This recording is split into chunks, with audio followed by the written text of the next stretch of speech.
Edu ഹബിൻ്റെ പുതിയ വീഡിയോയിലേക്ക് എല്ലാവർക്കും സ്വാഗതം. 2024 ഓഗസ്റ്റ് 22 നടത്തിയ ഷിഫ്റ്റ് 1 എക്സാമിൻ്റെ ക്വസ്റ്റ്യൻ പേപ്പറാണ് നമ്മൾ ഈ വീഡിയോസിൽ അനലൈസ് ചെയ്യുന്നത്. ഇതിനു മുമ്പത്തെ വീഡിയോസിൽ നമ്മൾ പ്രീവിയസ് ഇയർ ക്വസ്റ്റ്യൻസ് തന്നെയാണ് അനലൈസ് ചെയ്തത്. നിങ്ങൾക്ക് ലഭിക്കുവാനായിട്ട് നെറ്റ് റാപ്പിഡ് റിവിഷൻ എന്ന് പറഞ്ഞൊരു പ്ലേലിസ്റ്റ് നമ്മൾ ക്രിയേറ്റ് ചെയ്തിട്ടുണ്ട്. ആ പ്ലേലിസ്റ്റിൽ കയറി കഴിഞ്ഞാൽ നിങ്ങൾക്ക് ലഭിക്കുന്നതാണ്. ഇന്നത്തെ ക്ലാസ്സിൽ നമ്മൾ അനലൈസ് ചെയ്യാനായിട്ട് പോകുന്നത് റിസർച്ച് ആപ്റ്റിറ്റ്യൂഡിലെ കമ്മ്യൂണിക്കേഷനിലെ ക്വസ്റ്റ്യൻസ് ആണ്. First question, survey research on a single case with a view to revealing important features about its nature correspond to which of the following research design? അതായത് ഒരു സർവേ റിസർച്ചാണ്, ഒരു സിംഗിൾ കേസാണ് നമ്മൾ നോക്കുന്നത്. അതുപോലെ തന്നെ അതിൻ്റെ നേച്ചർ, ഇമ്പോർട്ടൻറ്റ് ഫീച്ചേഴ്സ്, നേച്ചറിനെ പറ്റിയുള്ള ഇമ്പോർട്ടൻറ്റ് ഫീച്ചേഴ്സ് ഒക്കെ റിവീൽ ചെയ്യാനായിട്ടാണ് നമ്മൾ ഈ റിസർച്ച് ഡിസൈൻ യൂസ് ചെയ്യുന്നത്. അപ്പോൾ ഇത് ഏത് റിസർച്ച് ഡിസൈൻ ആണെന്നാണ് ചോദിച്ചിരിക്കുന്നത്. ക്രോസ് സെക്ഷനിലെ, ലോഞ്ചിറ്റ്യൂഡിലെ, കേസ് സ്റ്റഡി, കമ്പാരിറ്റീവ്. ആൻസർ വരുന്നത് ഇവിടെ ഓപ്ഷൻ 3 ആണ്, കേസ് സ്റ്റഡിയാണ്. ഒരു സിംഗിൾ കേസിനെ പറ്റി ഇൻഡെപ്റ്റ് ആയിട്ട് പഠിക്കുന്നതാണ് നമ്മൾ കേസ് സ്റ്റഡി എന്നതുകൊണ്ട് ഉദ്ദേശിക്കുന്നത്. ഒരു കേസ് ഇപ്പോൾ ഒരു ക്ലാസ്സിലെടുത്തു കഴിഞ്ഞാൽ കുട്ടികൾ ഏതെങ്കിലും ഒരു മിസ്ബിഹേവിയർ, കുട്ടിയുടെ ആ ഒരു മിസ്ബിഹേവിയറിനെ പറ്റി, ആ ഒരു സിംഗിൾ കേസിനെ പറ്റി നമ്മൾ ഇൻഡെപ്റ്റ് ആയിട്ടും ഡീറ്റെയിൽ ആയിട്ടും പഠിക്കുന്നതാണ് കേസ് സ്റ്റഡി എന്ന് പറയുന്നത്. ക്രോസ് സെക്ഷൻ എന്ന് പറഞ്ഞു കഴിഞ്ഞാൽ ഇപ്പോൾ ഒരു മനുഷ്യൻ്റെ ഗ്രോത്ത് എടുക്കുന്നതിനകത്ത് ഡിഫറെൻറ്റ് സ്റ്റേജസ് ഉണ്ട്. അതിൻ്റെ അകത്ത് ഏതെങ്കിലും ഒരു സ്റ്റേജ്, ഇപ്പോൾ ഒരു അഡോളസെൻ്റ് പീരീഡ്, ആ ഒരു സ്റ്റേജിനെ പറ്റി ഡീറ്റെയിൽ ആയിട്ട് പഠിക്കുന്നതാണ് ക്രോസ് സെക്ഷൻ എന്ന് പറയുന്നത്. ലോഞ്ചിറ്റ്യൂഡൽ എന്ന് പറയുമ്പോൾ ഒരു മനുഷ്യൻ്റെ ഇപ്പോൾ എല്ലാ സ്റ്റേജസുകളെയും നമ്മളെ പറ്റി പഠിക്കുമ്പോൾ അത് ലോഞ്ചിറ്റ്യൂഡിലാവും. കമ്പാരിറ്റീവ് എന്ന് പറയുമ്പോൾ 2 കേസസിനെ നമ്മൾ കമ്പയർ ചെയ്തിട്ട് അതിൻ്റെ ഫീച്ചേഴ്സ് കണ്ടുപിടിക്കുന്നതാണ് കമ്പാരിറ്റീവ് സ്റ്റഡിയിൽ വരുന്നത്. സോ ഇവിടെ ആൻസർ ആയിട്ട് വരുന്നത് ഓപ്ഷൻ 3 കേസ് സ്റ്റഡിയാണ്. Next question, which of the following is concerned with the question whether the measure of a concept truly represent that concept? അതായത് ഒരു കോൺസെപ്റ്റ് കൃത്യമായിട്ട് ആ ഒരു കോൺസെപ്റ്റിനെ തന്നെയാണ് റെപ്രസെൻറ്റ് ചെയ്യുന്നത് എങ്കിൽ ആ ടൈപ്പ് ഓഫ് മെഷർമെൻറ്റ് ഏതാണ് ചോദിച്ചിരിക്കുന്നത്. Internal validity, external validity, construct validity, transferability. ഏതാണ് ആൻസർ വരുന്നത് ഓപ്ഷൻ 3 ആണ്, കൺസ്ട്രക്ട് വാലിഡിറ്റി ആണ്. കൺസ്ട്രക്ട് വാലിഡിറ്റി എന്ന് പറഞ്ഞു കഴിഞ്ഞാൽ നമ്മൾ മെഷർ ചെയ്യുന്ന എന്ത് കാര്യമാണ് അതിൻ്റെ ആ ഒരു എക്സ്റ്റെൻറ്റിൽ മെഷർ ചെയ്യുന്നത്, അതായത് അക്യുറേറ്റ് ആയിട്ട് ആ തിയറട്ടിക്കൽ കൺസെപ്റ്റിനെ മെഷർ ചെയ്യുന്നതിനെയാണ്, അതായത് നമ്മൾ എന്താണോ മെഷർ ചെയ്യാനായിട്ട് ഉദ്ദേശിക്കുന്നത് അത് മെഷർ കൃത്യമായിട്ട് ചെയ്യുന്നതിനെയാണ് നമ്മൾ കൺസ്ട്രക്ട് വാലിഡിറ്റി എന്ന് പറയുന്നത്. ആ ഒരു കോൺസെപ്റ്റിനെ അല്ലെങ്കിൽ കൺസ്ട്രക്റ്റിനെ അക്യുറേറ്റ്ലി അസസ് ചെയ്യുകയാണ് ഇവിടെ ചെയ്യുന്നത്. ഇൻറ്റേർണൽ വാലിഡിറ്റി എന്ന് പറഞ്ഞു കഴിഞ്ഞാൽ നമ്മൾ ആ ഒരു cause and effect relationship accurately establish ചെയ്യുന്ന ആ ഒരു എക്സ്റ്റെൻറ്റിനാണ് നമ്മൾ ഇൻറ്റേർണൽ വാലിഡിറ്റി എന്ന് പറയുന്നത്. എക്സ്റ്റേണൽ വാലിഡിറ്റി എന്ന് പറഞ്ഞു കഴിഞ്ഞാൽ നമ്മുടെ സ്റ്റഡിയുടെ ഫൈൻഡിങ്സ് നമുക്ക് എന്തോരം ജനറലൈസ് ചെയ്യാനായിട്ട് അല്ലെങ്കിൽ അപ്ലൈ ചെയ്യാനായിട്ട് പറ്റും, മറ്റൊരു സിറ്റുവേഷനിലോട്ടോ പീപ്പിൾസിലോട്ടോ സെറ്റിങ്സിലോട്ടോ നമുക്ക് എന്തോരം ജനറലൈസ് ചെയ്യാനായിട്ട് പറ്റും, അപ്ലൈ ചെയ്യാൻ പറ്റുന്ന ആ ഒരു എക്സ്റ്റെൻറ്റിനാണ് നമ്മൾ എക്സ്റ്റേണൽ വാലിഡിറ്റി എന്ന് പറയുന്നത്. ട്രാൻസ്ഫറബിലിറ്റി എന്ന് പറഞ്ഞു കഴിഞ്ഞാൽ ഒരു ക്വാളിറ്റേറ്റീവ് റിസർച്ചിൽ നമുക്ക് ആ ഒരു ഫൈൻഡിങ്സ് വേറൊരു സിറ്റുവേഷനിലോട്ട് അല്ലെങ്കിൽ കോണ്ടെക്സ്റ്റിലോട്ട് അപ്ലൈ ചെയ്യാൻ പറ്റുന്ന ആ ഒരു എക്സ്റ്റെൻറ്റിനെയാണ് നമ്മൾ ട്രാൻസ്ഫറബിലിറ്റി എന്ന് പറയുന്നത്. Next question, arrange the data sets with the following pairs of mean X dash and standard deviation sigma in increasing order of their coefficient of variation. അതായത് നമുക്കിവിടെ മീനും തന്നിട്ടുണ്ട്, സ്റ്റാൻഡേർഡ് ഡീവിയേഷനും തന്നിട്ടുണ്ട്. നമ്മളിതനുസരിച്ച് കോഎഫിഷ്യൻ്റ് ഓഫ് വേരിയേഷൻ കണ്ടുപിടിക്കണം, അത്രയേ ഉള്ളൂ. അപ്പോൾ നമുക്ക് X dash is equal to 50, sigma is equal to 12, X dash is equal to 55, sigma is equal to 10, X dash is equal to 60, sigma is equal to 40, X dash is equal to 70, sigma is equal to 50 എന്നുള്ളതാണ് ഇവിടെ തന്നിരിക്കുന്നത്. അപ്പോൾ നമുക്ക് കോഎഫിഷ്യൻ്റ് ഓഫ് വേരിയേഷൻ കണ്ടുപിടിക്കാനായിട്ടൊരു ഫോർമുലയുണ്ട്, C B is equal to standard deviation divide by mean എന്നുള്ളതാണ്. അപ്പോൾ നമുക്ക് ഇനി അത് ഡിവൈഡ് ചെയ്താൽ മതി. അപ്പം A is equal to 12/50 is equal to 0.24 എന്ന് കിട്ടും, B is equal to 10 divide by 55 is equal to 0.18 എന്ന് കിട്ടും, C is equal to 40 divide by 60 is equal to 0.23 എന്ന് കിട്ടും, D is equal to 50 divide by 70 is equal to 0.21 എന്ന് കിട്ടും. നമ്മളോട് increasing ഓർഡറിലാക്കാനാണ് പറഞ്ഞിരിക്കുക. അപ്പോൾ ആദ്യം ഏത് വരും, 0.18, അതായത് ബി വരും, അതിനുശേഷം ഡി 0.21 വന്നു, പിന്നെ സി 0.23 വന്നു, ലാസ്റ്റ് എ 0.24 വന്നു. ഇവിടെ ആൻസർ വരുന്നത് ഓപ്ഷൻ 2 ആണ്. Next question, according to UGC regulation 2081 plagiarism, a students registration in the PhD programme will be cancelled for which of the following similarities percentage in the thesis. അതായത് UGCയുടെ 2018 UGC regulation 2018 plagiarism അനുസരിച്ച് നമ്മുടെ തീസിസിൻ്റെ plagiarism check ചെയ്യുമ്പോൾ similarity വരുന്നതനുസരിച്ച് ഇതിന് ഓരോ സെക്ഷനായിട്ട് തിരിച്ചിട്ടുണ്ട്. അപ്പോൾ അതിൻ്റെ അകത്ത് നമ്മുടെ PhD പ്രോഗ്രാം ക്യാൻസൽ ചെയ്യുന്ന രജിസ്ട്രേഷൻ വരെ ക്യാൻസൽ ചെയ്യുന്നത് ഏതിലാണെന്ന്, അത് എത്ര ശതമാനം സിമിലാരിറ്റി വരുമ്പോഴാണെന്നാണ് ചോദിച്ചിരിക്കുന്നത്. 37%, 46%, 58%, 62%, 78%. ഇവിടെ ആൻസർ വരുന്നത് ഓപ്ഷൻ 4 ആണ്. അതായത് 62%, 78% വരുമ്പോഴാണ് നമ്മുടെ PhD പ്രോഗ്രാം രജിസ്ട്രേഷൻ വരെ ക്യാൻസൽ ചെയ്യുന്നത്. 2018 UGC റെഗുലേഷൻസ്, അതായത് പ്ലേജറിസത്തിൻ്റെ അനുസരിച്ച് 4 ലെവൽസ് ഓഫ് സിമിലാരിറ്റീസ് ആണ് ഉള്ളത്. അപ്പോൾ ഈ 4 ലെവൽ സിമിലാരിറ്റീസിൻ്റെ പെനാൽറ്റീസിലും അതനുസരിച്ച് വ്യത്യാസം വരുന്നുണ്ട്. ആദ്യത്തേതാണ് ലെവൽ 0 എന്ന് പറയുന്നത്, അതായത് 10% വരെ. ഇത് മൈനർ സിമിലാരിറ്റീസ് ഒക്കെ ഉള്ള, അതിന് പെനാൽറ്റിയോ കാര്യങ്ങളൊന്നുമില്ല, അതാണ് ലെവൽ 0 വരുന്നത്. ഇനി ലെവൽ 1 എന്ന് പറയുന്നത് 10 മുതൽ 40% ഇടയിലാണ്.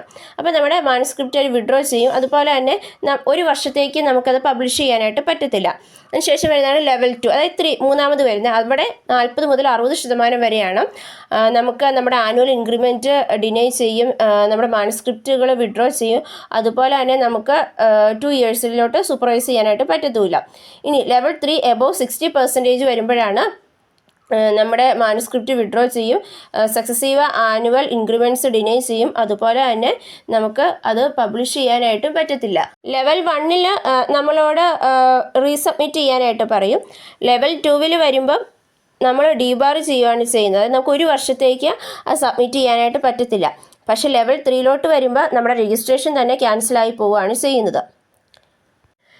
Next question, match the following ആണ്. Match list 1 with list 2. List 1 type of variables, list 2 എക്സാമ്പിൾസും ആണ് തന്നിരിക്കുന്നത്. നോമിനലോ ഓർഡിനലോ ഇൻ്റർവലോ റേഷ്യോയും, distance, marital status, moving ratings, location of the place in latitude degrees, ഇതാണ് തന്നിരിക്കുന്നത്. സോ ഇവിടെ ആൻസർ ആയിട്ട് വരുന്നത് ഓപ്ഷൻ 4 ആണ്. നോമിനൽ മാരിറ്റൽ സ്റ്റേറ്റസ്, കല്യാണം കഴിച്ചോ ഇല്ലയോ എന്ന് മാത്രമേ നമ്മളവിടെ മെൻഷൻ ചെയ്യുന്നുള്ളൂ. അത് നോമിനലിൽ വന്നു. അതിനുശേഷം ഓർഡിനൽ മൂവിങ് റേറ്റിംഗ്സ് ആണ്. നമ്മൾ റേറ്റ് ചെയ്യുവാണ്, എന്ന് വെച്ചാൽ മൂവി അതനുസരിച്ച് ഏതോ ബെസ്റ്റ് ഏതാണ് നമ്മൾ കണ്ടുപിടിക്കുകയാണ് ചെയ്യുന്നത്. ഓർഡർ ആക്കുവാണ് അവിടെ ചെയ്യുന്നത്. സി വരുന്നത് ഇൻ്റർവെല്ലാണ്. Interval location of the place in latitude degrees വെച്ചിട്ട് നമ്മളിവിടെ പ്ലേസസ് അറേഞ്ച് ചെയ്യുകയാണ് ചെയ്യുന്നത്. ലാസ്റ്റ് വരുന്നതാണ് റേഷ്യോ വരുന്നത് ഏതാണ്, ഡിസ്റ്റൻസിലാണ്. സോ നമ്മൾ റിസർച്ച് ആപ്റ്റിലുള്ള 5 ക്വസ്റ്റ്യൻസ് അനലൈസ് ചെയ്തു. ഇനി നമ്മൾ നോക്കാനായിട്ട് പോകുന്നത് കമ്മ്യൂണിക്കേഷനിലെ 5 ക്വസ്റ്റ്യൻസ് ആണ്. First question, Devarshi Narada is treated as the first communicator because, അതായത് ദേവർഷി നാരദേനെയാണ് നമ്മൾ ആദ്യത്തെ കമ്മ്യൂണിക്കേറ്റർ ആയിട്ട് കരുതുന്നത്. അത് എന്തുകൊണ്ടാണെന്നാണ് ചോദിച്ചിരിക്കുന്നത്. He always speaks against the others, he reports from the spot, mediates among the parties and things for the betterment of society, he is not everywhere every time, he is faithful to his lord. Answer വരുന്നത് ഇവിടെ option 2 ആണ്. He reports from the spot, mediates among the parties and things for the betterment of society എന്നുള്ളതാണ്. ആരാ ഈ ദേവർഷി നാരദ എന്ന് പറഞ്ഞാൽ? നമ്മുടെ നാരദ മുനിനെയാണ് നമ്മൾ ദേവർഷി നാരദ എന്ന് പറയുന്നത്. അതായത് നമ്മുടെ ഹിന്ദു മെത്തോളജിയിലുള്ള നാരദ മുനിയാണ്. അദ്ദേഹം ഒരു ഡിവൈൻ മെസ്സഞ്ചർ ആയിരുന്നു. അദ്ദേഹം ഒരു മ്യൂസിഷ്യനാണ്, സ്റ്റോറി ടെല്ലറുമാണ്. അതുപോലെ തന്നെ അദ്ദേഹമാണ് ന്യൂസൊക്കെ ക്യാരി ചെയ്യുകയും അങ്ങനെ വിസ്ഡം എൻലൈറ്റൻ വിസ്ഡം ആയിരുന്നു അദ്ദേഹത്തിൻ്റെ പ്രത്യേകത. അദ്ദേഹം സ്പോട്ടിൽ നിന്ന് റിപ്പോർട്ട്സ് കൊടുക്കുന്നുണ്ടായിരുന്നു, ഓൺ ദി സ്പോട്ടിൽ റിപ്പോർട്ട് കൊടുക്കുന്നുണ്ടായിരുന്നു. അതുപോലെ തന്നെ പാർട്ടീസ് തമ്മിൽ മീഡിയേഷൻ നടത്തുന്നുണ്ടായിരുന്നു. അതുപോലെ തന്നെ സൊസൈറ്റിയുടെ ബെറ്റർമെൻറ്റിന് വേണ്ടിയാണ് അദ്ദേഹം തിങ്ക് ചെയ്തത്. സോ അതുകൊണ്ട് തന്നെ ഫസ്റ്റ് കമ്മ്യൂണിക്കേറ്ററായിട്ട് നമ്മൾ കാണുന്നത് നാരദ മുനിനെയാണ്. Next question, who invented the printing process, അതായത് പ്രിൻറ്റിംഗ് പ്രോസസ്സ് ആരാണ് ഇൻവെൻറ്റ് ചെയ്തത് എന്നാണ് നമ്മളോട് ചോദിച്ചിരിക്കുന്നത്. G Marconi, Tang dynasty, William Caxton, Johannes Gutenberg ആണ് പ്രിൻറ്റിംഗ് ടെക്നോളജി ഇൻവെൻറ്റ് ചെയ്തത്. അദ്ദേഹത്തെയാണ് നമ്മൾ ഫാദർ ഓഫ് പ്രിൻറ്റിംഗ് എന്ന പേരിലും അറിയപ്പെടുന്നത്. അതായത് മോഡേൺ പ്രിൻറ്റിങ്ങിൻ്റെ ഇൻവെൻറ്ററായിട്ടാണ് അദ്ദേഹത്തെ കരുതപ്പെടുന്നത്. ജി മാർക്കോണിയാണ് റേഡിയോ കണ്ടുപിടിച്ചത്. പ്രിൻറ്റിംഗ് പ്രസ് ജോഹന്നാസ് ഗുട്ടൻബർഗ് ആണ് കണ്ടുപിടിച്ചത്. വില്യം കാക്സ്റ്റൺ എന്നാ ചെയ്തെന്ന് വെച്ച് കഴിഞ്ഞാൽ അദ്ദേഹം അത് ഇംഗ്ലണ്ടിലോട്ട് കൊണ്ടുവരികയും അങ്ങനെ ആദ്യത്തെ പ്രിൻറ്റിംഗ് പ്രസ് അവിടെ എസ്റ്റാബ്ലിഷ് ചെയ്യുകയും ചെയ്തു ബ്രിട്ടീഷിൽ. സോ ഗുട്ടൻബർഗ് ആണ് പ്രിൻറ്റിംഗ് പ്രസ് ഇൻവെൻറ്റ് ചെയ്യുകയും ആ പ്രോസസ്സ് കണ്ടുപിടിച്ചതെല്ലാം ഗുട്ടൻബർഗ് ആണ്. പക്ഷേ അത് എസ്റ്റാബ്ലിഷ് ചെയ്തത് വില്യം കാക്സ്റ്റൺ ആണ്. Next question, write the following type of communication proper sequence. താഴെ കൊടുത്തിരിക്കുന്ന ടൈപ്പ് ഓഫ് കമ്മ്യൂണിക്കേഷൻ പ്രോപ്പർ സീക്വൻസിലാക്കാനാണ് പറഞ്ഞത്. Group, public, mass communication, intra personal, inter personal എന്നിവയാണ് തന്നിരിക്കുന്നത്. അപ്പോൾ ആദ്യം ഏതായിരിക്കും വരുന്നത്? ഇൻട്രാ പേഴ്സണൽ ആയിരിക്കും വരുന്നത് അല്ലേ? നമ്മളോട് തന്നെ സംസാരിക്കുകയാണ് ആദ്യം ചെയ്യുന്നത്. സോ ആദ്യം വരുന്ന ഇൻട്രാ പേഴ്സണൽ, പിന്നെ ഇൻ്റർ പേഴ്സണൽ നമ്മൾ മറ്റുള്ളവരോട് സംസാരിക്കുന്നത്, പിന്നെ നമ്മൾ ഗ്രൂപ്പിൽ സംസാരിക്കുന്നു, അതിനുശേഷം നമ്മൾ പബ്ലിക് കുറച്ച് ആൾക്കാരോട് സംസാരിക്കുന്നു, ലാസ്റ്റ് വരുന്നതാണ് മാസ് കമ്മ്യൂണിക്കേഷൻ, നമ്മൾ ഒത്തിരി ആൾക്കാരോട് സംസാരിക്കുകയാണ് ഇവിടെ ചെയ്യുന്നത്. Next question, who sends what to whom in the communication process? അതായത് കമ്മ്യൂണിക്കേഷൻ പ്രോസസ്സിൽ ആരാണ് സെൻഡ് ചെയ്യുന്നതിനെ പറ്റി ആണ് ചോദിച്ചിരിക്കുന്നത്. Channel sends the message to sender, ചാനലാണ് സെൻഡറിനോട് മെസ്സേജ് സെൻഡ് ചെയ്യുന്നതെന്ന്. Sender sends message to receiver, sender റിസീവറിന് മെസ്സേജ് സെൻഡ് ചെയ്യുന്നു. Sender sends the feedback receiver, സെൻഡറാണ് ഫീഡ്ബാക്ക് റിസീവറിന് സെൻഡ് ചെയ്യുന്നത്. Receiver sends message to sender, അതായത് റിസീവർ സെൻഡറിന് മെസ്സേജ് സെൻഡ് ചെയ്യുന്നു. ഇവിടെ ആൻസർ വരുന്ന ഓപ്ഷൻ 2 ആണ്. അതായത് സെൻഡർ റിസീവറിന് മെസ്സേജ് സെൻഡ് ചെയ്യുന്നു. ചാനലിലോട്ട് സെൻഡറാണ് മെസ്സേജ് സെൻഡ് ചെയ്യുന്നത്. അതുപോലെ തന്നെ ഫീഡ്ബാക്ക് നമുക്ക് തരുന്നത് റിസീവറാണ്. നമ്മൾ സെൻഡർ ഒരു മെസ്സേജ് റിസീവറിനോട്ട് സെൻഡ് ചെയ്യുന്നു, റിസീവറാണ് അതിൻ്റെ ഫീഡ്ബാക്ക് തരികയാണ് ചെയ്യുന്നത്. സോ ഇവിടെ കറക്റ്റ് ആയിട്ടുള്ള ആൻസർ വരുന്ന ഓപ്ഷൻ ബി ആണ്. സെൻഡർ റിസീവറിലോട്ട് മെസ്സേജ് സെൻഡ് ചെയ്യുന്നു. Next question, match the following ആണ്. Match list 1 with list 2. List 1 communication term, list 2 ഫീച്ചേഴ്സുമാണ്. Effective verbal communication, effective communication, effective non verbal communication, barrier of communication, knowledge and skill, insufficient knowledge, effective speaking, body language എന്നിവയാണ് തന്നിരിക്കുന്നത്. ഇവിടെ answer വരുന്ന option 4 ആണ്. അതായത് effective verbal communication ആണ് effective speaking എന്ന്. അതായത് വെർബൽ കമ്മ്യൂണിക്കേഷൻ നമ്മൾ സ്പീക്ക് ചെയ്യുകയാണ് ചെയ്യുന്നത്. നന്നായിട്ട് സ്പീക്ക് ചെയ്ത് കഴിഞ്ഞ് കഴിഞ്ഞാൽ അവിടെ നല്ല വെർബൽ കമ്മ്യൂണിക്കേഷനാണ് നടക്കുന്നത്.